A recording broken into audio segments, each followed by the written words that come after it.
ਸਤਿ ਸ਼੍ਰੀ ਅਕਾਲ। ਫਟਾਫਟ 100 ਦੇਖ ਰਹੀ ਸਾਰੇ ਦਰਸ਼ਕਾਂ ਦਾ ਸਵਾਗਤ। ਮੈਂ ਹਾਂ ਜਸਮੀਤ ਕੌਰ। ਦੇਸ਼ ਦੁਨੀਆ ਦੇ ਵਿੱਚ ਅੱਜ ਕੀ ਕੁਝ ਰਿਹਾ ਖਾਸ, ਮਨੋਰੰਜਨ ਖੇਡ ਜਗਤ ਤੇ ਕਰਾਂਗੇ ਵਪਾਰ ਦੀ ਗੱਲ। ਸਭ ਤੋਂ ਪਹਿਲਾਂ ਨਜ਼ਰ ਪਾ ਲੈਂਦੇ ਹਾਂ ਸੂਬਾਈ ਖਬਰਾਂ ਤੇ।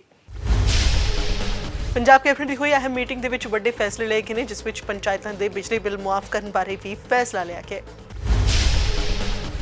ਤੇ ਇਸ ਦੌਰਾਨ ਸ਼ਹਿਰਾਂ ਦੇ ਵਿੱਚ ਪਾਣੀ ਦੇ ਬਿੱਲ ਮਾਫ ਕਰਨ ਦਾ ਐਲਾਨ ਕੀਤਾ ਗਿਆ, ਜਿਸ ਦੇ ਨਾਲ 700 ਕਰੋੜ ਦੇ ਬਿੱਲ ਮਾਫ ਕੀਤੇ ਗਏ ਨੇ। ਮੰਤਰੀ ਮੰਡਲ ਨੇ ਸਾਰੀਆਂ ਪਿੰਡੂ ਜਲ ਸਪਲਾਈ ਸਕੀਮਾਂ ਦੇ ਲਈ 1 ਅਕਤੂਬਰ 2021 ਤੋਂ ਮੁਫਤ ਬਿਜਲੀ ਮੁਹੱਈਆ ਕਰਵਾਉਣ ਦਾ ਫੈਸਲਾ ਕੀਤਾ ਹੈ। ਇਸ ਫੈਸਲੇ ਦੇ ਨਾਲ ਸੂਬੇ ਦੇ ਖਜ਼ਾਨੇ ਦੇ ਉੱਤੇ ਸਾਲਾਨਾ 440 ਕਰੋੜ ਦਾ ਬੋਝ ਵੀ ਪਵੇਗਾ। ਸ਼ਹਿਰੀ ਇਲਾਕਿਆਂ ਦੇ ਵਿੱਚ ਰਹਿ ਰਹੇ ਲੋਕਾਂ ਲਈ ਵੀ ਮੰਤਰੀ ਮੰਡਲ ਨੇ ਨਗਰ ਕੌਂਸਲਾਂ, ਨਗਰ ਪੰਚਾਇਤਾਂ ਤੇ ਨਗਰ ਨਿਗਮਾਂ ਦੇ ਵਿੱਚ 125 ਗਜ਼ ਤੋਂ ਵੱਧ ਦੇ ਪਲਾਟ ਵਾਲੇ ਸਾਰੇ ਘਰੇਲੂ ਕਨੈਕਸ਼ਨਾਂ ਲਈ ਪਾਣੀ ਦੀ ਵਰਤੋਂ ਦਰ ਘਟਾ ਕੇ 50 ਰੁਪਏ ਪ੍ਰਤੀ ਮਹੀਨਾ ਕਰਨ ਦਾ ਫੈਸਲਾ ਕੀਤਾ ਹੈ। ਇਨ੍ਹਾਂ ਰਿਆਇਤਾਂ ਦੇ ਨਾਲ ਸ਼ਹਿਰੀ ਇਲਾਕਿਆਂ ਦੇ ਵਿੱਚ 25 ਲੱਖ ਪਰਿਵਾਰਾਂ ਨੂੰ ਲਾਭ ਮਿਲੇਗਾ। ਮੁੱਖ ਮੰਤਰੀ ਚਰਨਜੀਤ ਸਿੰਘ ਚੰਨੀ ਦੀ ਪ੍ਰਧਾਨਗੀ ਹੇਠ ਹੋਈ ਮੰਤਰੀ ਮੰਡਲ ਦੀ ਬੈਠਕ 'ਚ ਗਰੁੱਪ ਡੀ ਦੇ ਮੁਲਾਜ਼ਮਾਂ ਦੀ ਭਰਤੀ ਰੈਗੂਲਰ ਕਰਨ ਦੇ ਆਧਾਰ ਤੇ ਲਈ ਹਰੀ ਝੰਡੀ ਦੇ ਦਿੱਤੀ ਗਈ, ਤੇ ਜਿਸ ਦੇ ਨਾਲ ਉਹਨਾਂ ਦੀ ਸੁਰੱਖਿਅਤ ਨੌਕਰੀ ਦੀ ਚਿਰਾਂ ਤੋਂ ਹੋ ਰਹੀ ਮੰਗ ਵੀ ਪੂਰੀ ਹੋ ਜਾਵੇਗੀ। ਤੇ ਮੰਤਰੀ ਮੰਡਲ ਨੇ ਜਗਬੰਦ ਸਿੰਘ ਨੂੰ ਪੰਜਾਬ ਲੋਕ ਸੇਵਾ ਕਮਿਸ਼ਨ ਦਾ ਨਵਾਂ ਚੇਅਰਮੈਨ ਨਿਯੁਕਤ ਕਰਨ ਦੇ ਲਈ ਵੀ ਸਿਫਾਰਿਸ਼ਾਂ ਰਾਜਪਾਲ ਨੂੰ ਭੇਜਣ ਦੀ ਪ੍ਰਵਾਨਗੀ ਦਿੱਤੀ ਹੈ। ਦੇਸ਼ ਭਰ 'ਚ ਕਿਸਾਨਾਂ ਦੇ ਵੱਲੋਂ ਰੇਲ ਰੋਕੋ ਅੰਦੋਲਨ ਕੀਤਾ ਗਿਆ। ਲਖੀਮਪੁਰ ਘਟਨਾ ਨੂੰ ਲੈ ਕੇ ਕਿਸਾਨ ਜਥੇਬੰਦੀਆਂ 'ਚ ਤਿੱਖਾ ਰੋਸ ਹੈ, ਜਿਸ ਦੇ ਲਈ 6 ਘੰਟਿਆਂ ਲਈ ਟ੍ਰੇਨਾਂ ਦੀ ਆਵਾਜਾਈ ਪ੍ਰਭਾਵਿਤ ਹੋਈ। ਦੱਸਦੀ ਕਿ ਕਿਸਾਨਾਂ ਦੇ ਪ੍ਰਦਰਸ਼ਨ ਦੇ ਕਾਰਨ 30 ਜਗ੍ਹਾਵਾਂ ਤੇ ਟ੍ਰੇਨਾਂ ਪ੍ਰਭਾਵਿਤ ਹੋਈਆਂ ਤੇ ਇਸ ਦੇ ਨਾਲ ਹੀ ਕਿਸਾਨ ਜਥੇਬੰਦੀਆਂ ਦੇ ਵੱਲੋਂ 20 ਅਕਤੂਬਰ ਨੂੰ ਮੁੜ ਤੋਂ ਮੀਟਿੰਗ ਸੱਦੀ ਗਈ ਹੈ। ਇਸ ਮੀਟਿੰਗ ਦੇ ਵਿੱਚ ਅਗਲੀ ਰਣਨੀਤੀ ਨੂੰ ਲੈ ਕੇ ਚਰਚਾ ਹੋਵੇਗੀ। ਕਿਸਾਨਾਂ ਦੇ ਵੱਲੋਂ ਕੇਂਦਰੀ ਰਾਜ ਮੰਤਰੀ ਅਜੇ ਮਿਸ਼ਰਾ ਦੇ ਅਸਤੀਫੇ ਦੀ ਮੰਗ ਕੀਤੀ ਜਾ ਰਹੀ ਹੈ। ਤੇ ਉਧਰ ਸੁਪਰੀਮ ਕੋਰਟ ਦੇ ਵਿੱਚ ਦਿੱਲੀ ਦੇ ਬਾਰਡਰਾਂ ਨੂੰ ਕਿਸਾਨਾਂ ਤੋਂ ਖਾਲੀ ਕਰਵਾਉਣ ਦੇ ਲਈ ਪਾਈ ਗਈ ਪਟੀਸ਼ਨ ਤੇ ਵੀ 20 ਅਕਤੂਬਰ ਨੂੰ ਸੁਣਵਾਈ ਹੋਣੀ ਹੈ।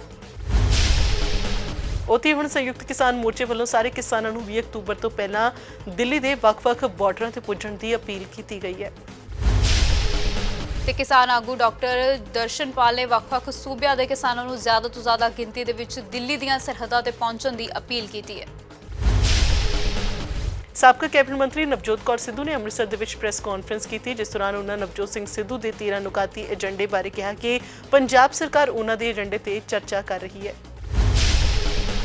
ਤੇ ਇਸ ਤੋਂ ਇਲਾਵਾ ਨਵਜੋਤ ਸਿੰਘ ਸਿੱਧੂ ਦੀ ਕਮਰ ਜਾਵੇਦ ਬਾਜਵਾ ਨੂੰ ਪਾਈ ਜੱਫੀ ਬਾਰੇ ਜਵਾਬ ਦਿੰਦਿਆਂ ਉਹਨਾਂ ਕਿਹਾ ਕਿ ਇੱਥੇ ਤੱਕ ਕਈ ਲੋਕ ਪਾਕਿਸਤਾਨੀਆਂ ਨੂੰ ਘਰ ਦੇ ਵਿੱਚ ਬਿਠਾ ਕੇ ਬੈਠੇ ਨੇ। ਜਲੰਧਰ ਫਗਵਾੜਾ ਹਾਈਵੇ ਤੇ ਤੇਜ਼ ਰਫ਼ਤਾਰੀ ਦਾ ਕਹਿਰ ਦੇਖਣ ਨੂੰ ਮਿਲਿਆ। ਇੱਥੇ ਸੜਕ ਪਾਰ ਕਰ ਰਹੀਆਂ 2 ਲੜਕੀਆਂ ਨੂੰ ਤੇਜ਼ ਰਫ਼ਤਾਰ ਕਾਰ ਨੇ ਜ਼ੋਰਦਾਰ ਟੱਕਰ ਮਾਰ ਦਿੱਤੀ। ਇੰਨਾ ਹੀ ਨਹੀਂ, ਕਾਰ ਲੜਕੀਆਂ ਨੂੰ ਦਰਦੀ ਹੋਈ ਅੱਗੇ ਲੰਘ ਗਈ ਤੇ ਇਸ ਪੂਰੇ ਹਾਦਸੇ ਦੇ ਵਿੱਚ ਇੱਕ ਲੜਕੀ ਦੀ ਮੌਤ ਹੋ ਗਈ, ਜਦਕਿ ਇੱਕ ਦੀ ਹਾਲਤ ਗੰਭੀਰ ਦੱਸੀ ਜਾ ਰਹੀ ਹੈ। ਇਸ ਦਰਦਨਾਕ ਹਾਦਸੇ ਦੀਆਂ ਤਸਵੀਰਾਂ ਸੀਸੀਟੀਵੀ 'ਚ ਕੈਦ ਹੋਈਆਂ ਨੇ। ਪਰਿਵਾਰ ਦੇ ਵੱਲੋਂ ਇਨਸਾਫ ਦੀ ਮੰਗ ਨੂੰ ਲੈ ਕੇ ਮੁਲਜ਼ਮ ਦੀ ਗ੍ਰਿਫਤਾਰੀ ਦੇ ਲਈ ਸੜਕ ਤੇ ਧਰਨਾ ਵੀ ਦਿੱਤਾ ਗਿਆ। ਤੇ ਉਧਰ ਪੁਲਿਸ ਦਾ ਕਹਿਣਾ ਹੈ ਕਿ ਮੁਲਜ਼ਮ ਦੀ ਗੱਡੀ ਟ੍ਰੇਸ ਕਰ ਲਈ ਗਈ ਹੈ ਤੇ ਜਲਦ ਹੀ ਉਸ ਦੀ ਗ੍ਰਿਫਤਾਰੀ ਵੀ ਕਰ ਲਈ ਜਾਵੇਗੀ। ਜ਼ਿਲ੍ਹਾ ਪਟਿਆਲਾ ਦੇ ਪਿੰਡ ਤਰੋੜਾ ਕਲਾਂ ਦੇ ਵਿੱਚ ਪਿੰਡ ਵਾਲਿਆਂ ਨੇ ਯੂਨੀਵਰਸਿਟੀ ਬਣਾਉਣ ਨੂੰ ਲੈ ਕੇ ਪ੍ਰਦਰਸ਼ਨ ਕੀਤਾ ਹੈ। ਤੇ ਪਿੰਡ ਵਾਲਿਆਂ ਨੇ ਪੰਚਾਇਤ ਪ੍ਰਸ਼ਾਸਨ ਤੇ ਵਿਧਾਇਕ ਤੇ ਭਰੋਸਾ ਨਾ ਹੋਣ ਦੇ ਵੀ ਇਲਜ਼ਾਮ ਲਗਾਏ ਨੇ। ਪਿੰਡ ਵਾਲਿਆਂ ਦਾ ਕਹਿਣਾ ਹੈ ਕਿ ਸਰਕਾਰ ਪਹਿਲਾਂ ਬਣੇ ਹੋਏ ਕਾਲਜਾਂ ਅਤੇ ਯੂਨੀਵਰਸਿਟੀਆਂ ਨੂੰ ਸੁਚਾਰੂ ਢੰਗ ਦੇ ਨਾਲ ਚਲਾਵੇ, ਨਵੀਆਂ ਬਣਾਉਣ ਬਾਰੇ ਬਾਅਦ ਦੇ ਵਿੱਚ ਸੋਚਿਆ ਜਾਵੇ। ਪਿੰਡ ਵਾਲਿਆਂ ਨੇ ਚੇਤਾਵਨੀ ਦਿੱਤੀ ਹੈ ਕਿ ਜੇਕਰ ਮੰਗਾਂ ਨਹੀਂ ਮੰਨੀਆਂ ਜਾਂਦੀਆਂ ਤਾਂ ਫਿਰ ਤਿੱਖਾ ਸੰਘਰਸ਼ ਕੀਤਾ ਜਾਵੇਗਾ। ਪੰਜਾਬ ਦੇ ਵਿੱਚ ਬੀਐਸਐਫ ਦਾ ਦਾਇਰਾ ਵਧਾਉਣ ਤੋਂ ਬਾਅਦ ਸੂਬੇ ਦੀ ਸਿਆਸਤ ਗਰਮਾ ਗਈ ਹੈ, ਜਿਸ ਦੌਰਾਨ ਆਮ ਆਦਮੀ ਪਾਰਟੀ ਦੇ ਵਰਕਰਾਂ ਵੱਲੋਂ ਵੱਖ-ਵੱਖ ਥਾਵਾਂ ਤੇ ਪੰਜਾਬ ਸਰਕਾਰ ਅਤੇ ਕੇਂਦਰ ਸਰਕਾਰ ਦਾ ਪੁਤਲਾ ਸਾੜਿਆ ਗਿਆ। ਇਸ ਮੌਕੇ ਪ੍ਰਦਰਸ਼ਨਕਾਰੀਆਂ ਨੇ ਕਿਹਾ ਕਿ ਸੀਐਮ ਚੰਨੀ ਨੇ ਲੋਕਾਂ ਦੇ ਹਿੱਤਾਂ ਦੇ ਨਾਲ ਖਿਲਵਾੜ ਕੀਤਾ ਤੇ ਇਸ ਦੇ ਨਾਲ ਹੀ ਉਹਨਾਂ ਕੇਂਦਰ ਸਰਕਾਰ ਤੋਂ ਫੈਸਲਾ ਵਾਪਸ ਲੈਣ ਦੀ ਅਪੀਲ ਕੀਤੀ ਹੈ। ਹੁਣ ਪੰਜਾਬ 'ਚ ਬੀਐਸਐਫ ਦਾ ਖੇਤਰ ਸਰਹੱਦ ਤੋਂ 50 ਕਿਲੋਮੀਟਰ ਤੱਕ ਦਾ ਹੋਵੇਗਾ, ਜੋ ਕਿ ਪਹਿਲਾਂ 15 ਕਿਲੋਮੀਟਰ ਤੱਕ ਸੀਮਤ ਸੀ। ਹੁਣ ਪੰਜਾਬ ਦੇ ਕਈ ਸ਼ਹਿਰ ਬੀਐਸਐਫ ਦੇ ਦਾਇਰੇ ਹੇਠ ਆ ਗਏ ਨੇ। ਬਸਪਾ ਸੁਪਰੀਮੋ ਮਾਇਆਵਤੀ ਨੇ ਸਿੰਘੂ ਬਾਰਡਰ ਤੇ ਵਾਪਰੀ ਕਤਲ ਦੀ ਵਾਰਦਾਤ ਤੇ ਟਵੀਟ ਕਰਦਿਆਂ ਹੋਏ ਇਸ ਮਾਮਲੇ ਦੇ ਵਿੱਚ ਸੀਬੀਆਈ ਜਾਂਚ ਦੀ ਮੰਗ ਕੀਤੀ ਹੈ। ਆਪਣੇ ਟਵੀਟ ਦੇ ਰਾਹੀਂ ਉਹਨਾਂ ਕਿਹਾ ਕਿ ਉਹ ਸਿੱਖ ਗੁਰੂਆਂ ਦਾ ਹਮੇਸ਼ਾ ਸਤਿਕਾਰ ਕਰਦੇ ਨੇ। ਉਹਨਾਂ ਕਿਹਾ ਕਿ ਕਤਲ ਦਾ ਇਹ ਮਾਮਲਾ ਗੰਭੀਰ ਹੈ ਅਤੇ ਇਸ ਦੀ ਸੀਬੀਆਈ ਜਾਂਚ ਹੋਵੇ। ਸਿੰਘੂ ਬਾਰਡਰ ਤੇ ਕਤਲकांड ਨੂੰ ਲੈ ਕੇ ਨਿਹੰਗ ਸਿੰਘਾਂ ਦੇ ਵੱਲੋਂ ਵੀ ਪ੍ਰੈਸ ਕਾਨਫਰੰਸ ਕੀਤੀ ਗਈ, ਜਿਸ ਦੇ ਵਿੱਚ ਉਹਨਾਂ ਸ੍ਰੀ ਗੁਰੂ ਗ੍ਰੰਥ ਸਾਹਿਬ ਜੀ ਦੀ ਬੇਅਦਬੀ ਬਰਦਾਸ਼ਤ ਨਹੀਂ ਹੋਵੇਗੀ ਅਜਿਹੀ ਗੱਲ ਵੀ ਆਖੀ ਹੈ। उन्होंने कहा कि इस मामले की निरपक्ष जांच होनी चाहिए। नाल ही निहंग ਸਿੰਘਾਂ ने किसान लीडरों के खिलाफ मोर्चा खोलदियां होइयां उन्हां नूं खुली बहस की चुनौती दे दी है। ਫਾਜ਼ਿਲਕਾ ਦੇ ਪਿੰਡ ਸੱਪਾਵਾਲੀ ਦੇ ਵਿੱਚ ਝੂਠੀ ਅਣਖ ਦੀ ਖਾਤਰ ਪ੍ਰੇਮੀ ਜੋੜੇ ਦਾ ਕਤਲ ਕਰਨ ਦਾ ਮਾਮਲਾ ਸਾਹਮਣੇ ਆਇਆ। ਲੜਕੇ ਤੇ ਲੜਕੀ ਨੇ ਪਰਿਵਾਰ ਦੀ ਮਰਜ਼ੀ ਦੇ ਖਿਲਾਫ ਘਰੋਂ ਭੱਜ ਕੇ ਵਿਆਹ ਕਰਵਾਇਆ ਸੀ, ਜਿਸ ਤੋਂ ਬਾਅਦ ਅਣਖ ਖਾਤਰ ਇਹ ਕਤਲ ਕੀਤਾ ਗਿਆ ਦੱਸਿਆ ਜਾ ਰਿਹਾ। ਇਸ ਮਾਮਲੇ 'ਚ ਪੁਲਿਸ ਵੱਲੋਂ ਜਾਂਚ ਜਾਰੀ ਹੈ। ਪੁਲਾਥ ਵਿਖੇ ਸੰਤ ਬਾਬਾ ਪ੍ਰੇਮ ਸਿੰਘ ਮੁਰਾਰੇ ਵਾਲਿਆਂ ਦੇ ਜਨਮ ਦਿਹਾੜੇ ਦੇ ਮੌਕੇ ਇੱਕ ਧਾਰਮਿਕ ਸਮਾਗਮ ਦਾ ਆਯੋਜਨ ਕੀਤਾ ਗਿਆ। ਇਸ ਦੌਰਾਨ ਪੰਥ ਦੇ ਰਾਗੀ ਜਥਿਆਂ ਵੱਲੋਂ ਸੰਗਤਾਂ ਨੂੰ ਗੁਰਬਾਣੀ ਕੀਰਤਨ ਦੇ ਨਾਲ ਨਿਹਾਲ ਕੀਤਾ ਗਿਆ। ਪੰਜਾਬ ਦੇ ਵਿੱਚ ਮੁੜ ਤੋਂ ਸ਼ੁਰੂ ਹੋਏ ਮੌਨਸੂਨ ਨੇ ਕਿਸਾਨਾਂ ਦੇ ਲਈ ਸਿਰਦਰਦੀ ਪੈਦਾ ਕਰ ਦਿੱਤੀ ਹੈ, ਜਿਸ ਨਾਲ ਕਿਸਾਨ ਚਿੰਤਾ ਦੇ ਆਲਮ ਦੇ ਵਿੱਚ ਨੇ, ਜੋ ਕਿ ਕਿਸਾਨਾਂ ਦੇ ਲਈ ਵੱਡੀ ਸਿਰਦਰਦੀ ਬਣ ਗਿਆ ਹੈ। ਰੂਪਨਗਰ 'ਚ ਹੋ ਰਹੀ ਮੌਨਸੂਨ ਦੀ ਇਸ ਬਰਸਾਤ ਨੇ ਕਿਸਾਨਾਂ ਲਈ ਪਰੇਸ਼ਾਨੀ ਪੈਦਾ ਕਰ ਦਿੱਤੀ ਹੈ। 3 ਅਗਸਤ ਨੂੰ ਰਣਜੀਤ ਸਾਗਰ ਝੀਲ ਨਜ਼ਦੀਕ ਕ੍ਰੈਸ਼ ਹੋਏ ਜਹਾਜ਼ ਦੇ ਲਾਪਤਾ ਕੋ ਪਾਇਲਟ ਦੀ ਮ੍ਰਿਤਕ ਦੇਹ ਵੀ ਬਰਾਮਦ ਕਰ ਲਈ ਗਈ ਹੈ। ਮ੍ਰਿਤਕ ਪਾਇਲਟ ਦਾ ਨਾਮ ਜਯੰਤ ਜੋਸ਼ੀ ਹੈ, ਜਿਨ੍ਹਾਂ ਦੀ ਮ੍ਰਿਤਕ ਦੇਹ ਬੀਤੇ ਕੱਲ ਦੁਪਹਿਰ 2:45 ਤੇ ਪਾਈ ਗਈ ਹੈ। ਲਾਪਤਾ ਹੋਣ ਤੋਂ ਬਾਅਦ ਲੰਮੇ ਸਮੇਂ ਤੋਂ ਉਹਨਾਂ ਦੀ ਭਾਲ ਕੀਤੀ ਜਾ ਰਹੀ ਸੀ। ਸਿੰਘੂ ਬਾਰਡਰ ਤੋਂ ਹੋਏ ਕਤਲ ਮਾਮਲੇ ਦੇ ਵਿੱਚ ਆਤਮ ਸਮਰਪਣ ਕਰ ਚੁੱਕੇ 4 ਨਿਹੰਗ ਸਿੰਘਾਂ ਦੇ ਵਿੱਚੋਂ ਨਾਰਾਇਣ ਸਿੰਘ ਭਗਵੰਤ ਤੇ ਗੋਬਿੰਦਪ੍ਰੀਤ ਸਿੰਘ ਨੂੰ ਸੋਨੀਪਤ ਦੀ ਅਦਾਲਤ ਦੇ ਵਿੱਚ ਐਤਵਾਰ ਨੂੰ ਪੇਸ਼ ਕੀਤਾ ਗਿਆ, ਜਿੱਥੇ ਅਦਾਲਤ ਨੇ ਇਹਨਾਂ ਤਿੰਨੇ ਦੋਸ਼ੀ ਨਿਹੰਗ ਸਿੰਘਾਂ ਨੂੰ 6 ਦਿਨ ਦੇ ਪੁਲਿਸ ਰਿਮਾਂਡ ਤੇ ਭੇਜ ਦਿੱਤਾ। ਦੱਸੀਏ ਕਿ ਅਦਾਲਤ ਦੇ ਵਿੱਚ ਪੁਲਿਸ ਦੇ ਵੱਲੋਂ 14 ਦਿਨ ਦਾ ਰਿਮਾਂਡ ਮੰਗਿਆ ਗਿਆ ਸੀ, ਪਰ ਅਦਾਲਤ ਨੇ ਇਹਨਾਂ ਮੁਲਜ਼ਮਾਂ ਨੂੰ 6 ਦਿਨ ਦੇ ਪੁਲਿਸ ਰਿਮਾਂਡ ਤੇ ਭੇਜਿਆ। ਕਿਹਾ ਜਾ ਰਿਹਾ ਹੈ ਕਿ ਇਹਨਾਂ ਨਿਹੰਗ ਸਿੰਘਾਂ ਨੇ ਅਦਾਲਤ ਦੇ ਵਿੱਚ ਕਿਹਾ ਕਿ ਧਾਰਮਿਕ ਗ੍ਰੰਥ ਦੀ ਬੇਅਦਬੀ ਬਰਦਾਸ਼ਤ ਨਹੀਂ ਕੀਤੀ ਜਾਵੇਗੀ। ਬੀਤੇ ਦਿਨੀ ਸਰਬਜੀਤ ਸਿੰਘ ਨੂੰ ਅਦਾਲਤ ਦੇ ਵਿੱਚ ਪੇਸ਼ ਕੀਤਾ ਗਿਆ। ਅਦਾਲਤ ਨੇ ਉਸ ਨੂੰ 1 ਹਫ਼ਤੇ ਦੇ ਪੁਲਿਸ ਰਿਮਾਂਡ ਤੇ ਭੇਜਿਆ ਸੀ। ਰੂਪਨਗਰ ਦੇ ਵਿੱਚ ਕੁੱਲ ਹਿੰਦ ਗੁੱਜਰ ਸਮਾਜ ਦੇ ਵੱਲੋਂ ਰੈਲੀ ਕੀਤੀ ਗਈ ਤੇ ਗੁੱਜਰ ਬਿਰਾਦਰੀ ਚੋਣਾਂ ਦੇ ਵਿੱਚ ਆਪਣੀ ਉਮੀਦਵਾਰ ਉਤਾਰ ਸਕਦੀ ਹੈ, ਇਸ ਗੱਲ ਦਾ ਵੀ ਐਲਾਨ ਕੀਤਾ ਗਿਆ। ਬੱਚੂ ਸਿੰਘ ਬੈਸਲਾ ਗੁੱਜਰ ਮਹਾਸਭਾ ਦੇ ਮਹਾਮੰਤਰੀ ਹਨ ਅਤੇ ਉਹਨਾਂ ਕਿਹਾ ਕਿ ਭਾਈਚਾਰੇ ਦੀ ਰਾਏ ਦੇ ਨਾਲ ਉਮੀਦਵਾਰ ਉਤਾਰਿਆ ਜਾਵੇਗਾ। ਇਸ ਦੌਰਾਨ ਉਹਨਾਂ ਸਮਾਜ ਦੇ ਹੋਣਹਾਰ ਬੱਚਿਆਂ ਨੂੰ ਪੁਰਸਕਾਰ ਵੀ ਵੰਡੇ। ਨਾਭਾ ਵਿਖੇ ਸੀਨੀਅਰ ਸਿਟੀਜ਼ਨਸ ਦੇ ਵੱਲੋਂ ਆਪਣਾ ਜਨਮ ਦਿਨ ਮੌਕੇ senior citizen welfare association Nabha ਵਿਖੇ ਇੱਕ ਪ੍ਰੋਗਰਾਮ ਦਾ ਆਯੋਜਨ ਕੀਤਾ ਗਿਆ। ਇਸ ਪ੍ਰੋਗਰਾਮ 'ਚ ਸਾਬਕਾ ਮੰਤਰੀ ਸਾਧੂ ਸਿੰਘ ਧਰਮਸੋਤ ਦੇ ਵੱਲੋਂ ਵਿਸ਼ੇਸ਼ ਤੌਰ ਤੇ ਸ਼ਿਰਕਤ ਕੀਤੀ ਗਈ ਅਤੇ ਇਸ ਮੌਕੇ ਉਹਨਾਂ ਵੱਲੋਂ ਇੱਕ ਬਿਲਡਿੰਗ ਦਾ ਉਦਘਾਟਨ ਕੀਤਾ ਗਿਆ ਤੇ ਇਸ ਮੌਕੇ ਅਹੁਦੇਦਾਰਾਂ ਦੇ ਵੱਲੋਂ ਸਾਬਕਾ ਮੰਤਰੀ ਦਾ ਧੰਨਵਾਦ ਵੀ ਕੀਤਾ ਗਿਆ। ਲਹਿਰਾ ਗਾਗਾ ਵਿਖੇ ਨਿਤਿਆ ਰਤਨ ਫਾਰਮੇਸੀ ਦੇ ਵੱਲੋਂ ਆਯੁਰਵੈਦ ਦਾ ਪ੍ਰਚਾਰ ਕਰਨ ਲਈ ਇੱਕ ਸੈਮੀਨਾਰ ਦਾ ਆਯੋਜਨ ਕੀਤਾ ਗਿਆ। ਇਸ ਮੌਕੇ ਆਚਾਰਿਆ ਆਨੰਦ ਤੇ ਸੰਜੀਵ ਨੇ ਲੋਕਾਂ ਨੂੰ ਆਯੁਰਵੈਦ ਸੰਬੰਧੀ ਜਾਗਰੂਕ ਕਰਦੇ ਹੋਏ ਦੱਸਿਆ ਕਿ ਆਯੁਰਵੈਦ ਪ੍ਰਾਚੀਨ ਰਿਸ਼ੀਆਂ ਦਾ ਵਰਦਾਨ ਹੈ। ਇਸ ਮੌਕੇ ਉਹਨਾਂ ਕਿਹਾ ਕਿ ਆਯੁਰਵੈਦ ਦੀ ਵਰਤੋਂ ਨਾਲ ਸਰੀਰ ਤੇ 1% ਦੀ ਮਾੜਾ ਪ੍ਰਭਾਵ ਇਸ ਤੇ ਨਹੀਂ ਪੈਂਦਾ, ਇਸ ਲਈ ਲੋਕਾਂ ਨੂੰ ਐਲੋਪੈਥੀ ਦਵਾਈਆਂ ਛੱਡ ਕੇ ਨਿਤਿਆ ਰਤਨ ਫਾਰਮੇਸੀ ਦੀ ਆਯੁਰਵੈਦਿਕ ਦਵਾਈਆਂ ਦਾ ਸੇਵਨ ਕਰਨਾ ਚਾਹੀਦਾ ਹੈ।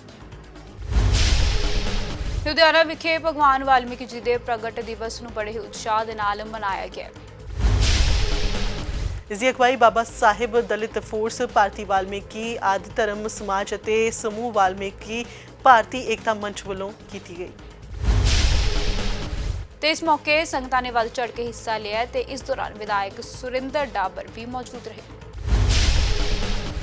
ਲੁਧਿਆਣਾ ਦੇ ਵਿੱਚ ਆਰਮੀ ਜੀਡੀ ਦਾ ਟ੍ਰਾਇਲ ਪਾਸ ਕਰ ਚੁੱਕੇ ਫਿਜ਼ੀਕਲ ਫਿਟ ਨੌਜਵਾਨਾਂ ਵੱਲੋਂ ਰੋਸ ਪ੍ਰਦਰਸ਼ਨ ਕੀਤਾ ਗਿਆ। ਨੌਜਵਾਨਾਂ ਨੇ ਕਿਹਾ ਕਿ ਉਹਨਾਂ ਦੇ ਟ੍ਰਾਇਲ ਕਲੀਅਰ ਹੋਣ ਤੋਂ ਬਾਅਦ ਵੀ ਉਹਨਾਂ ਦੀ ਲਿਖਤੀ ਪ੍ਰੀਖਿਆ ਨਹੀਂ ਲਈ ਜਾ ਰਹੀ ਹੈ।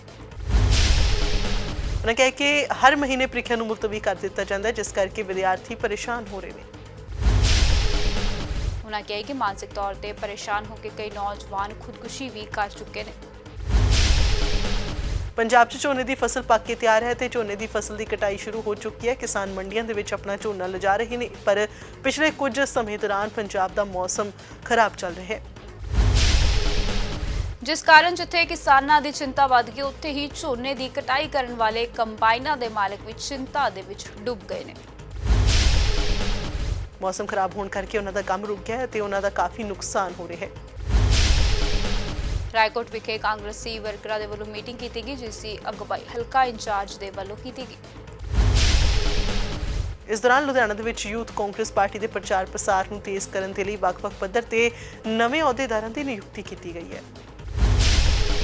ਇਸ ਮੌਕੇ ਸਟੇਟ ਕੋਆਰਡੀਨੇਟਰ ਪਵਨ ਧਵਨ ਨੇ ਮੀਟਿੰਗ ਦੇ ਵਿੱਚ ਆਏ ਨੌਜਵਾਨਾਂ ਨੂੰ ਸੋਸ਼ਲ ਮੀਡੀਆ ਦੀ ਯੋਗ ਤੇ ਸੁਚੱਜੀ ਵਰਤੋਂ ਕਰਨ ਸੰਬੰਧੀ ਵੀ ਜਾਗਰੂਕ ਕੀਤਾ। ਲੁਧਿਆਣਾ ਪੱਛਮੀ ਵਿਖੇ ਕਾਂਗਰਸ ਨੂੰ ਸਮੇਂ ਵੱਡੀ ਮਜ਼ਬੂਤੀ ਮਿਲੀ ਜਦੋਂ ਭਾਜਪਾ ਮਹਿਲਾ ਮੋਰਚਾ ਦੀ ਜ਼ਿਲ੍ਹਾ ਪ੍ਰਧਾਨ ਦੇ ਵਾਰਡ ਨੂੰ 77 ਤੋਂ ਕੌਂਸਲਰ ਮਨਿੰਦਰ ਕੌਰ ਘੁੰਮਣ ਤੇ ਉਹਨਾਂ ਦੇ ਪਤੀ ਦਵਿੰਦਰ ਸਿੰਘ ਘੁੰਮਣ ਭਾਜਪਾ ਨੂੰ ਛੱਡ ਕੇ ਕਾਂਗਰਸ 'ਚ ਸ਼ਾਮਲ ਹੋਏ। ਦੋਵੇਂ ਹੀ ਆਗੂਆਂ ਨੇ ਕਿਹਾ ਕਿ ਉਹ ਭਾਜਪਾ ਦੀ ਲੋਕ ਮਾਰੂ ਨੀਤੀਆਂ ਤੋਂ ਤੰਗ ਆ ਕੇ ਕਾਂਗਰਸ ਦੇ ਵਿੱਚ ਸ਼ਾਮਲ ਹੋਏ ਨੇ। ਇਸ ਮੌਕੇ ਮੇਅਰ ਬਲਕਾਰ ਸਿੰਘ ਸੰਧੂ, ਕੈਬਨਿਟ ਮੰਤਰੀ ਭਰਤ ਭੂਸ਼ਣ ਆਸ਼ੂ ਤੇ ਹੋਰ ਸੀਨੀਅਰ ਆਗੂ ਮੌਜੂਦ ਰਹੇ। ਇਸ ਮੌਕੇ ਭਾਰਤ ਭੂਸ਼ਣ ਆਸ਼ੂ ਨੇ ਕਿਹਾ ਕਿ ਦੋਵੇਂ ਆਗੂਆਂ ਨੂੰ ਪਾਰਟੀ ਦੇ ਵਿੱਚ ਵੱਡਾ ਮਾਣ ਸਨਮਾਨ ਵੀ ਦਿੱਤਾ ਜਾਵੇਗਾ। ਲੁਧਿਆਣਾ ਦੇ ਵਿੱਚ ਬੀਤੇ ਦਿਨੀ ਤੋਂ ਬੱਦਲਬਾਈ ਤੇ ਹਲਕੀ ਬਰਸਾਤ ਵਾਲਾ ਮੌਸਮ ਬਣਿਆ ਹੋਇਆ ਹੈ ਤੇ ਇਸ ਨੂੰ ਲੈ ਕੇ ਪੰਜਾਬ ਖੇਤੀਬਾੜੀ ਯੂਨੀਵਰਸਿਟੀ ਦੇ ਮੌਸਮ ਵਿਭਾਗ ਦਾ ਕਹਿਣਾ ਹੈ ਕਿ ਹੁਣ ਠੰਡ ਦਾ ਆਗਾਜ਼ ਹੋ ਗਿਆ ਤੇ ਤਾਪਮਾਨ 4 ਤੋਂ 5 ਡਿਗਰੀ ਗਿਰ ਸਕਦਾ ਹੈ। ਬਰਨਾਲਾ 'ਚ ਪੁਲਿਸ ਨੇ ਇੱਕ ਔਰਤ ਸਮੇਤ 3 ਨਸ਼ਾ ਤਸਕਰਾਂ ਨੂੰ ਗ੍ਰਿਫਤਾਰ ਕੀਤਾ। ਪੁਲਿਸ ਨੇ ਉਹਨਾਂ ਕੋਲੋਂ ਨਸ਼ੀਲਾ ਪਦਾਰਥ ਅਤੇ ਨਕਦੀ ਵੀ ਬਰਾਮਦ ਕੀਤੀ। ਜਾਣਕਾਰੀ ਦਿੰਦੇ ਹੋਏ ਪੁਲਿਸ ਨੇ ਕਿਹਾ ਕਿ ਬਰਨਾਲਾ ਦੇ ਵਿੱਚ ਨਸ਼ਾ ਦੇ ਖਿਲਾਫ ਮੁਹਿੰਮ ਜਾਰੀ ਹੈ, ਜਿਸ ਤਹਿਤ ਜਾਣਕਾਰੀ ਦੇ ਆਧਾਰ ਤੇ ਕਾਰਵਾਈ ਕੀਤੀ ਗਈ ਤੇ ਤਸਕਰਾਂ ਨੂੰ ਕਾਬੂ ਕੀਤਾ ਗਿਆ। ਬਰਨਾਲਾ ਪੁਲਿਸ ਨੇ ਇੱਕ ਹੋਰ ਮੁਕੱਦਮੇ ਦੇ ਵਿੱਚ 2 ਸਾਲ ਤੋਂ ਭਗੌੜੇ ਗੈਂਗਸਟਰ ਅਤੇ ਨਸ਼ਾ ਤਸਕਰ ਨੂੰ ਕਾਬੂ ਕੀਤਾ ਹੈ। ਜੀਰਾ ਦੇ ਸਿਵਲ ਹਸਪਤਾਲ ਵਿਖੇ ਬਣਾਏ ਆਕਸੀਜਨ ਪਲਾਂਟ ਦਾ ਵਿਧਾਇਕ ਕੁਲਬੀਰ ਸਿੰਘ ਜੀਰਾ ਦੇ ਵੱਲੋਂ ਉਦਘਾਟਨ ਕੀਤਾ ਗਿਆ। ਇਸ ਮੌਕੇ ਵਿਧਾਇਕ ਨੇ ਐਲਾਨ ਕੀਤਾ ਹੈ ਕਿ ਜ਼ਿਲ੍ਹਾ ਵਾਸੀਆਂ ਨੂੰ 1 ਮਹੀਨੇ ਦੇ ਅੰਦਰ 100 ਬੈੱਡਾਂ ਵਾਲਾ ਨਵਾਂ ਹਸਪਤਾਲ ਮੁਹੱਈਆ ਕਰਵਾਇਆ ਜਾਵੇਗਾ। ਇੱਕ ਨਜ਼ਰ ਪਾ ਲੈਂਦੇ ਹਾਂ ਰਾਸ਼ਟਰੀ ਖਬਰਾਂ ਤੇ। ਡੇਰਾ ਸਿਰਸਾ ਦੇ ਮੁਖੀ ਦੇ ਖਿਲਾਫ ਚੱਲੇ ਰਣਜੀਤ ਸਿੰਘ ਹੱਤਿਆਕਾਂਡ ਮਾਮਲੇ ਦੇ ਵਿੱਚ ਦੋਸ਼ੀ ਗੁਰਮੀਤ ਰਾਮ ਰਹੀਮ ਸਮੇਤ 5 ਦੋਸ਼ੀਆਂ ਨੂੰ ਸਜ਼ਾ ਸੁਣਾਈ ਗਈ ਹੈ। ਰਾਮ ਰਹੀਮ ਨੂੰ ਸੀਬੀਆਈ ਅਦਾਲਤ ਨੇ ਉਮਰ ਕੈਦ ਦੀ ਸਜ਼ਾ ਸੁਣਾਈ ਹੈ। ਇਸ ਦੇ ਨਾਲ ਹੀ ਅਦਾਲਤ ਨੇ ਰਾਮ ਰਹੀਮ ਨੂੰ 31 ਲੱਖ ਦਾ ਜੁਰਮਾਨਾ ਵੀ ਲਗਾਇਆ। ਦੱਸ ਦੇਈਏ ਕਿ ਇਸ ਮਾਮਲੇ ਦੇ ਵਿੱਚ ਰਾਮ ਰਹੀਮ ਸਮੇਤ ਬਾਕੀ 4 ਦੋਸ਼ੀਆਂ ਨੂੰ ਉਮਰ ਕੈਦ ਦੀ ਸਜ਼ਾ ਸੁਣਾਈ ਗਈ ਹੈ। ਇਸ ਤੋਂ ਪਹਿਲਾਂ ਹੋਈ ਸੁਣਵਾਈ 'ਚ 8 ਅਕਤੂਬਰ ਨੂੰ ਰਾਮ ਰਹੀਮ ਨੂੰ ਦੋਸ਼ੀ ਕਰਾਰ ਦਿੱਤਾ ਗਿਆ ਸੀ। ਇਸ ਕੇਸ 'ਚ ਬਾਕੀ 4 ਦੋਸ਼ੀ ਸਬਦਿਲ ਅਵਤਾਰ, ਜਸਵੀਰ ਅਤੇ ਕ੍ਰਿਸ਼ਨ ਨੂੰ ਦੋਸ਼ੀ ਠਹਿਰਾਇਆ ਗਿਆ ਸੀ। ਤੇ ਇਸ ਦੇ ਨਾਲ ਹੀ ਦੱਸਦੀ ਕਿ ਡੇਰਾ ਮੁਖੀ ਰਾਮ ਰਹੀਮ ਇਸ ਵਕਤ 2 ਸਾਧਵੀਆਂ ਦੇ ਨਾਲ ਜਬਰ ਜਨਾਹ ਦੇ ਮਾਮਲੇ ਦੇ ਵਿੱਚ ਰੋਹਤਕ ਦੀ ਸੁਨਾਰੀਆ ਜੇਲ੍ਹ ਦੇ ਵਿੱਚ ਸਜ਼ਾ ਯਾਫਤਾ ਹੈ। ਰੁਕ ਕਰਦੇ ਹਾਂ ਅੰਤਰਰਾਸ਼ਟਰੀ ਖਬਰਾਂ ਦੇ ਵੱਲ। ਦਿੱਲੀ ਦੇ ਇੱਕ ਉੱਦਮੀ ਵਿਦਿਅਤ ਮੋਹਨ ਨੂੰ ਫਸਲਾਂ ਦੀ ਰਹਿੰਦ-ਖੂੰਹਦ ਨੂੰ ਵਿਕਰੀਯੋਗ ਬਾਇਓ ਉਤਪਾਦਾਂ 'ਚ ਤਬਦੀਲ ਕਰਨ ਦੇ ਪ੍ਰੋਜੈਕਟ ਲਈ ਲੰਡਨ ਵਿਖੇ ਸਮਾਗਮ ਦੌਰਾਨ ਪ੍ਰਿੰਸ ਵਿਲੀਅਮ ਦੁਆਰਾ ਸ਼ੁਰੂ ਕੀਤੇ ਗਏ ਪਹਿਲੇ ਵਾਤਾਵਰਣ ਅਰਥਸ਼ਾਟ ਪ੍ਰਾਈਜ਼ ਦੇ ਨਾਲ ਸਨਮਾਨਿਤ ਕੀਤਾ ਗਿਆ। ਇਸ ਪੁਰਸਕਾਰ ਨੂੰ ਇੱਕ ਆਸਕਰ ਵੀ ਕਿਹਾ ਜਾਂਦਾ ਹੈ, ਜਿਸ ਦੇ ਲਈ ਇਨਾਮ ਵਜੋਂ 1 ਮਿਲੀਅਨ ਬ੍ਰਿਟਿਸ਼ ਪਾਉਂਡ ਦਿੱਤੇ ਗਏ ਨੇ। ਸਾਊਦੀ ਅਰਬ ਦੇ ਵਿੱਚ ਹੁਣ ਹਵਾਈ ਅੱਡੇ ਬਿਨਾਂ ਕਿਸੇ ਪਾਬੰਦੀਆਂ ਦੇ ਨਾਲ ਸੰਚਾਲਿਤ ਹੋਣਗੇ। ਸ਼ਹਿਰੀ ਹਵਾਬਾਜ਼ੀ ਜਨਰਲ ਅਥਾਰਟੀ ਨੇ ਇਸ ਦੀ ਜਾਣਕਾਰੀ ਦਿੱਤੀ ਹੈ, ਕਿਉਂਕਿ ਇੱਥੇ ਕੋਰੋਨਾ ਸੰਕਰਮਣ ਦੇ ਮਾਮਲਿਆਂ 'ਚ ਗਿਰਾਵਟ ਦੇਖਣ ਨੂੰ ਮਿਲੀ ਹੈ। GACA ਨੇ ਇੱਕ ਬਿਆਨ ਦੇ ਵਿੱਚ ਕਿਹਾ ਕਿ ਐਤਵਾਰ ਤੋਂ ਇਹ ਨਿਯਮ ਪ੍ਰਭਾਵੀ ਹੋਣਗੇ। ਪਿਛਲੇ ਲਗਭਗ 2 ਮਹੀਨੇ ਤੋਂ ਕੋਰੋਨਾ ਦੇ ਰੋਜ਼ਾਨਾ ਮਾਮਲੇ 50 ਤੋਂ ਜ਼ਿਆਦਾ ਦਰਜ ਨਹੀਂ ਹੋ ਰਹੇ। ਦੇਸ਼ 'ਚ ਹੁਣ ਤੱਕ 3 ਕਰੋੜ 84 ਲੱਖ ਲੋਕਾਂ ਨੂੰ ਟੀਕੇ ਦੀ ਖੁਰਾਕ ਦਿੱਤੀ ਜਾ ਚੁੱਕੀ ਹੈ। ਵਪਾਰ ਜਗਤ 'ਚ ਕਿਹੜੇ ਰਹੇ ਉਤਾਰ ਚੜ੍ਹਾਅ, ਕਿਸ ਨੂੰ ਹੈ ਨੁਕਸਾਨ, ਕੌਣ ਰਿਹਾ ਫਾਇਦੇ 'ਚ ਜਾਣਦੇ ਹਾਂ ਬਿਜ਼ਨਸ ਨਿਊਜ਼ 'ਚ। ਅਕਤੂਬਰ ਮਹੀਨੇ ਦੇ ਵਿੱਚ ਹੁਣ ਤੱਕ ਪੈਟਰੋਲ 4.20 ਰੁਪਏ ਪ੍ਰਤੀ ਲੀਟਰ ਤੇ ਡੀਜ਼ਲ 4.70 ਰੁਪਏ ਪ੍ਰਤੀ ਲੀਟਰ ਮਹਿੰਗਾ ਹੋ ਚੁੱਕਿਆ ਹੈ। ਪੈਟਰੋਲ ਦੀ ਕੀਮਤ ਹੁਣ ਹਵਾਈ ਜਹਾਜ਼ ਦੇ ਬਾਲਣ ਦੇ ਮੁਕਾਬਲੇ 33% ਤੇਜ਼ ਹੈ। ਦਿੱਲੀ ਦੇ ਵਿੱਚ ATF ਦੀ ਕੀਮਤ 'ਚ 79 ਰੁਪਏ ਪ੍ਰਤੀ ਲੀਟਰ ਹੈ, ਜਦਕਿ ਪੈਟਰੋਲ ਦੀ ਕੀਮਤ 106 ਰੁਪਏ ਪ੍ਰਤੀ ਲੀਟਰ ਦੇ ਨੇੜੇ ਪਹੁੰਚ ਚੁੱਕੀ ਹੈ। ਤਾਮਿਲਨਾਡੂ ਦੇ ਸ਼ਹਿਰ ਸ਼ਿਵਕਾਸ਼ੀ ਦੀ ਪਟਾਕਾ ਇੰਡਸਟਰੀ ਦਾ ਕਾਰੋਬਾਰ ਲਗਭਗ 6000 ਕਰੋੜ ਦਾ ਹੈ ਤੇ ਹੁਣ ਇਸ ਉੱਤੇ ਪਟਾਕਾ ਬੈਨ ਤੇ ਕਰੋਨਾ ਮਹਾਮਾਰੀ ਦੇ ਕਰ ਘਾਟੇ ਦੇ ਬੱਦਲ ਛਾ ਗਏ ਨੇ। ਇਸ ਕਰਕੇ ਇਸ ਵਾਰ ਨਿਰਮਾਤਾਵਾਂ ਨੂੰ ਉਤਪਾਦਨ ਦੇ ਵਿੱਚ ਕਟੌਤੀ ਕਰਨੀ ਪੈ ਰਹੀ ਹੈ। ਨਿਰਮਾਤਾਵਾਂ ਦੇ ਕੋਲੋਂ ਉੱਤਰ ਭਾਰਤ ਤੇ ਹੋਰ ਇਲਾਕਿਆਂ ਦੇ ਡੀਲਰ ਮਾਲ ਚੁੱਕਣ ਵਿੱਚ ਸੰਕੋਚ ਕਰ ਰਹੇ ਨੇ। ਤਾਮਿਲਨਾਡੂ ਸਰਕਾਰ ਦੇ ਕੋਲ ਉਦਯੋਗ ਨੂੰ ਆਪਣੇ ਘਾਟੇ ਦੇ ਵਿੱਚ ਚੱਲ ਰਹੇ ਉਦਯੋਗ ਨੂੰ ਮੁੜ ਸੁਰਜੀਤ ਕਰਨ ਦੇ ਲਈ NOC ਦੀ ਸਹੂਲਤ ਦੇਣ ਦੀ ਅਪੀਲ ਕੀਤੀ ਗਈ ਹੈ। ਇੱਕ ਨਜ਼ਰ ਬਾਲੀਵੁੱਡ ਗੱਪਸ਼ਪ ਤੇ ਵੱਲ। ਪੰਜਾਬੀ ਗਾਇਕ ਅਤੇ ਅਦਾਕਾਰ ਐਮੀ ਵਿਰਕ ਨੇ ਆਪਣੇ ਨਵੇਂ ਗੀਤ ਪਿਆਰ ਦੀ ਕਹਾਣੀ ਦਾ ਪੋਸਟਰ ਜਾਰੀ ਕੀਤਾ ਸੀ। ਹੁਣ ਐਮੀ ਵਿਰਕ ਨੇ ਇੱਕ ਹੋਰ ਪੋਸਟਰ ਜਾਰੀ ਕੀਤਾ ਜਿਸ 'ਚ ਗੀਤ ਦੀ ਰਿਲੀਜ਼ਿੰਗ ਡੇਟ ਦਾ ਐਲਾਨ ਕੀਤਾ ਗਿਆ। ਇਸ ਗੀਤ ਦੇ ਵਿੱਚ ਐਮੀ ਵਿਰਕ ਦੀ ਜੋੜੀ ਸਾਊਥ ਅਦਾਕਾਰਾ ਨਿੱਕੀ ਗਲਰਾਨੀ ਦੇ ਨਾਲ ਬਣੀ ਹੈ। ਪਰਮੇਸ਼ ਵਰਮਾ ਅਤੇ ਗੀਤ ਗਰੇਵਾਲ ਦੇ ਵਿਆਹ ਦੀਆਂ ਤਿਆਰੀਆਂ ਸ਼ੁਰੂ ਹੋ ਗਈਆਂ ਨੇ। ਪਰਮੇਸ਼ ਨੇ ਗੀਤ ਗਰੇਵਾਲ ਨਾਲ ਮਹਿੰਦੀ ਸੈਰੇਮਨੀ ਦੀ ਤਸਵੀਰ ਸਾਂਝੀ ਕੀਤੀ। ਦੱਸਦੇ ਕਿ ਇਸ ਤੋਂ ਪਹਿਲਾਂ ਪਰਮੇਸ਼ ਵਰਮਾ ਨੇ ਇੱਕ ਵੀਡੀਓ ਵੀ ਸਾਂਝੀ ਕੀਤੀ ਸੀ, ਜਿਸ ਦੇ ਵਿੱਚ ਪਰਮੇਸ਼ ਆਪਣੀ ਮੰਗੇਤਰ ਗੀਤ ਗਰੇਵਾਲ ਨੂੰ ਨਵੀਂ ਗੱਡੀ ਗਿਫਟ ਕਰਦੇ ਹੋਏ ਨਜ਼ਰ ਆ ਰਹੇ ਨੇ। ਜ਼ਿਕਰਯੋਗ ਹੈ ਗੀਤ ਗਰੇਵਾਲ ਰਾਜਨੀਤੀ 'ਚ ਕਾਫੀ ਸਰਗਰਮ ਹੈ। ਹਾਲ ਹੀ ਦੇ ਵਿੱਚ ਹੋਈਆਂ ਕੈਨੇਡਾ ਦੀਆਂ ਚੋਣਾਂ 'ਚ ਵੀ ਗੀਤ ਗਰੇਵਾਲ ਨੇ ਹਿੱਸਾ ਲਿਆ ਸੀ। ਰੁਕ ਕਰਦੇ ਹਾਂ ਖੇਡ ਦੇ ਮੈਦਾਨ ਦੇ ਵੱਲ। ਹਾਂਸੀ ਦੇ ਵਕੀਲ ਰਜਤ ਕਲਸਰ ਨੇ ਅਦਾਲਤ ਵਿੱਚ ਪਟੀਸ਼ਨ ਦਾਇਰ ਕੀਤੀ ਸੀ ਕਿ ਯੁਵਰਾਜ ਸਿੰਘ ਨੇ ਆਪਣੇ ਸਾਥੀਆਂ ਦੇ ਨਾਲ ਇੰਸਟਾਗ੍ਰਾਮ ਲਾਈਵ ਤੇ ਐਸਸੀ ਭਾਈਚਾਰੇ ਤੇ ਟਿੱਪਣੀ ਕੀਤੀ ਸੀ। ਇਸ ਤੋਂ ਬਾਅਦ ਯੁਵਰਾਜ ਸਿੰਘ ਤੇ ਧਾਰਾ 153A ਤਹਿਤ ਮਾਮਲਾ ਦਰਜ ਕੀਤਾ ਗਿਆ। ਯੁਵਰਾਜ ਸਿੰਘ ਨੇ ਇਸ ਮਾਮਲੇ ਨੂੰ ਖਾਰਜ ਕਰਵਾਉਣ ਦੇ ਲਈ ਹਾਈ ਕੋਰਟ ਦੇ ਵਿੱਚ ਪਟੀਸ਼ਨ ਦਾਇਰ ਕੀਤੀ ਸੀ, ਜਿਸ ਤੇ ਹਾਈ ਕੋਰਟ ਨੇ ਯੁਵਰਾਜ ਸਿੰਘ ਨੂੰ ਅਗਾਊਂ ਜ਼ਮਾਨਤ ਦੇ ਹੁਕਮ ਦਿੱਤੇ ਸਨ। ਲਿਓਨਲ ਮੈਸੀ ਦੇ ਜਾਣ ਤੋਂ ਬਾਅਦ ਬਾਰਸੀਲੋਨਾ ਦੇ ਨਵੇਂ ਸਿਤਾਰੇ ਬਣ ਕੇ ਉੱਭਰੇ 18 ਸਾਲਾ ਐਂਸੂ ਫਾਟੀ ਦੇ ਸ਼ਾਨਦਾਰ ਪ੍ਰਦਰਸ਼ਨ ਦੇ ਦਮ ਤੇ ਟੀਮ ਨੇ ਸਪੈਨਿਸ਼ ਲੀਗ ਫੁੱਟਬਾਲ 'ਚ ਵੈਲੈਂਸੀਆ ਨੂੰ 3-1 ਦੇ ਨਾਲ ਮਾਤ ਦਿੱਤੀ। ਫਾਟੀ ਨੇ ਬਾਰਸੀਲੋਨਾ ਦੇ ਇੱਕ ਗੋਲ ਕਰਨ ਦੇ ਇਲਾਵਾ ਟੀਮ ਨੂੰ ਪੈਨਲਟੀ ਵੀ ਦਵਾਈ। ਫਟਾਫਟ 100 ਦੇ ਵਿੱਚ ਅੱਜ ਬਸ ਇੰਨਾ ਹੀ। ਮੈਨੂੰ ਦਿਓ ਇਜਾਜ਼ਤ। ਧੰਨਵਾਦ।